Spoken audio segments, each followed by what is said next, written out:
Hello, friends. Welcome to Life of Value TV. So today we are continuing our series on IELTS.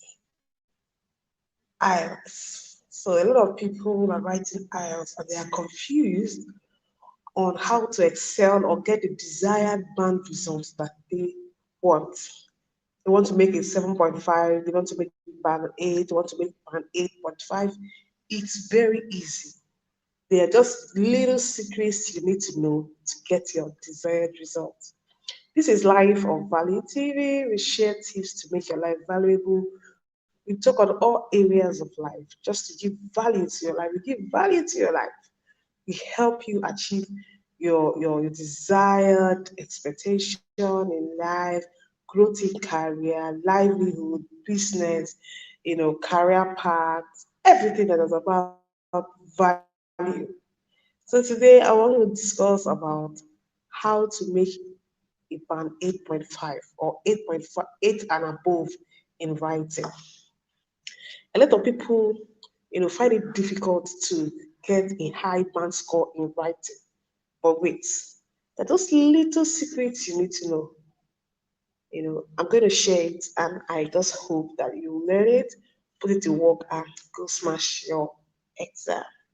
Now, IELTS writing, is very easy. As I earlier said, you're going to write either a first one will be a letter of 150 words. The second one will be either an advantage and disadvantage essay, or it could be pros and cons. It could be opinion. There are different types of essay.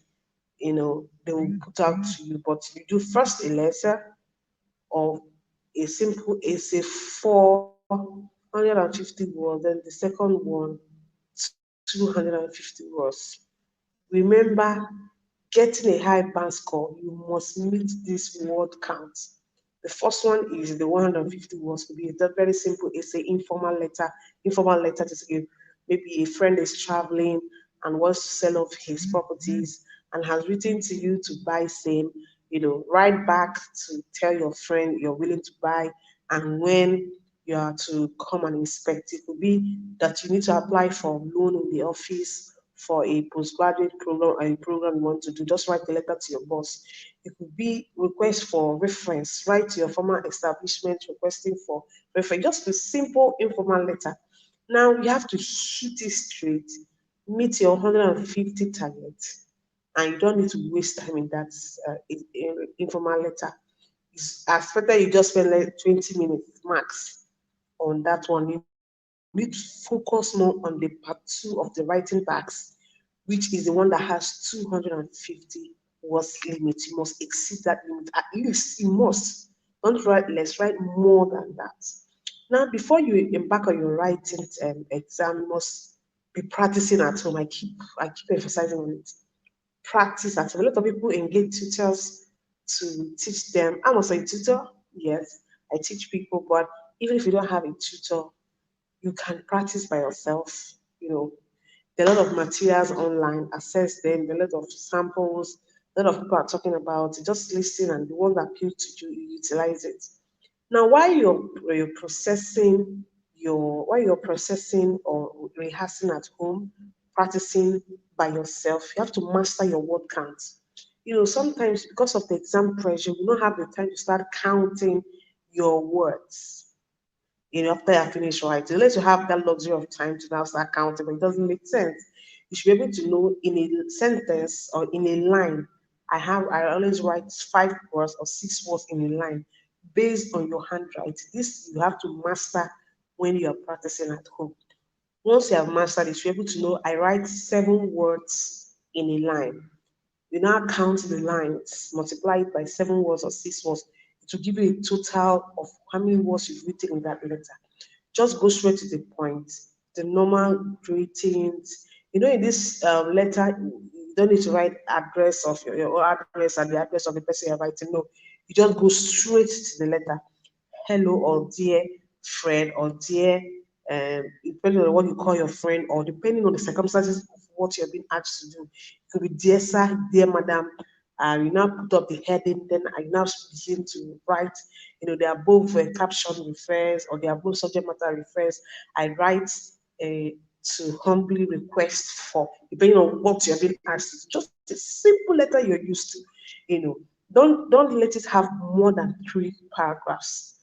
If it has or two, three paragraphs, 2 or 3 paragraphs, where you'll be able to explain what the import of the what you're being asked to do. If you're being asked to ask for a reference letter and explain why, in 2 paragraphs, you'll be able to, you know, state the main thing you are being asked in that letter. Then do your greetings and all of that. That doesn't waste time. Don't waste so much time in your writing tax one, because you need to spend more time in the tax two. Very important, because tax two carries more mark than the tax one. Now, when you enter your tax two, they might ask you questions like eating healthy is a potent way to reduce obesity. Or they might ask you, living in the suburb or rural area, you know, is better than living in an urban area. Okay, yeah, do you agree or disagree? And state examples using your experience. They might ask you just questions like, just do you agree or do you disagree? Question of advantage or disadvantage. Question of you giving your own opinion. Now, if you're being asked question of do you agree, it depends on what you want to answer. You might decide to agree, you might decide not to agree. But some other time, even if you do not agree to what they're asking, after you're stating why you do not agree, you can also state at the ending part of it that even though I do not agree, but there are also the importance of so maybe the other opinion. You can also factor it in your answer. This shows that you are conversant with the both ideas or the two opinions. Used to give you a high mark. Peradventure, they say the use of internet or technology has opened a new door in this century, or just question about technology or question of agriculture or question of whether tertiary education is important. You might say, yes, I believe that tertiary education is important. That's I'm talking about the concluding part. Though even though many people, even people that do not do not have the opportunity to attend to or to undergo tertiary education or to go through tertiary education, have also excelled, even more better than some people who went tertiary education. It shows that in as much as you have an opinion that tertiary education is very important. I'm using this as an example. You're also saying, and that's at the concluding part after you have given your opinion, that in as much as the one that did not go to tertiary education does not mean that the person cannot succeed. It shows the examiner that you know what you're saying. Now, if you're taking an opinion essay, remember that first of all, the first sentence you write is that you have to texture your question.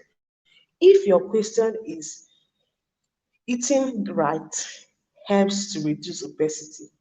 Now, in recouching that question, you might say that obesity is a life-threatening disease which can be curtailed by eating right. You have to retain, or you can still repeat that question, but it makes you get a better mark or higher mark when you texture that question you're being asked to write in a different form. It shows the examiner you have good command of English. It shows the examiner you know what you're doing. It shows the examiner you're not just you are an expert or a good user of words. So the first thing you must know that in writing tax 2HC, we texture your question, what you are being asked. If you are being asked, um, um, is it good for government? I'm just using this example to invest in entertainment industry more than maybe more than agriculture. You have to be texturing that recently or most recently, the entertainment industry all over the world, is a source of revenue to government. And source of revenue to government is therefore a lot of people or the society have ventured into investing more in entertainment industry than agriculture. But just to retexture what you're being asked in the first paragraph. Now, that is what the first paragraph is all about. Then now, second paragraph is if you are being asked for your opinion, do you agree or do you agree with essay? Now, in your second paragraph, you should be able to state whether you agree or not. Say, okay, I agree that technology has changed the lifestyle of people in this century because whenever you give is an opinion for you to writing tax of you giving an opinion or they ask you do you agree or disagree, give reasons for your answer. Very important. Don't just say I disagree. Why do you disagree? State your opinion with examples. After you have given the examples of why you agree or why you disagree, now state examples. Examples is most recently with technology. I'm just using this as an example. I've been able to connect with friends that I have not seen in 10 years. Recently, my alumni had a virtual meeting with people from the four different countries participated. This is the example. Always give example to what you're writing. It validates you as a good user of words. It validates you as a good writer. It gives you more mark and it helps your word count because a lot of people say, if I can I even write up to 150. So give more examples.